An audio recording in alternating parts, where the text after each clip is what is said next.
Ẹ káàárọ̀, ẹ káàsán, ẹ káalẹ́ ní gbogbo ibi tí ẹ bá ti ń wò mí. Orúkọ tèmi ni Omidan Nífẹ̀mí Bọ́lájí aka Amolese. Mo kí yín pé ẹ káàbọ̀ sí orí ètò wa Parí Òwe yìí. Ètò wa dá lórí òwe Yorùbá. A máa béèrè ìbéèrè méjì lórí òwe Yorùbá. Tí a bá rẹni tó parí òwe méjèèjì yìí, ó máa gba ẹgbẹ̀rún 5,000, ìyẹn tó lóyìnbó mọ̀ sí 5,000 naira.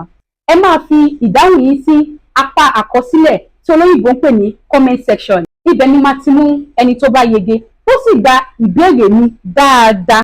Ètò yìí yóò máa wáyé ní ojoojúmọ́ ní déédéé aago 4 ọ̀sán.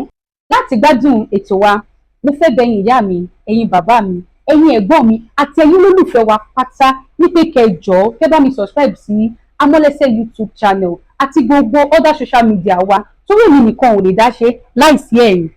Ojú tẹ́ ẹ fi ń wò wá ò ní fọ́, bẹ́ẹ̀ ni etí tẹ́ ẹ fi ń gbọ́ wá ò ní di. Ibi tí ẹ ti mú fi ra dátà kò ní gbẹ. Ẹ jẹ́ ká gbé àṣà wa lárugẹ. Remember, our culture is our heritage. Thank you.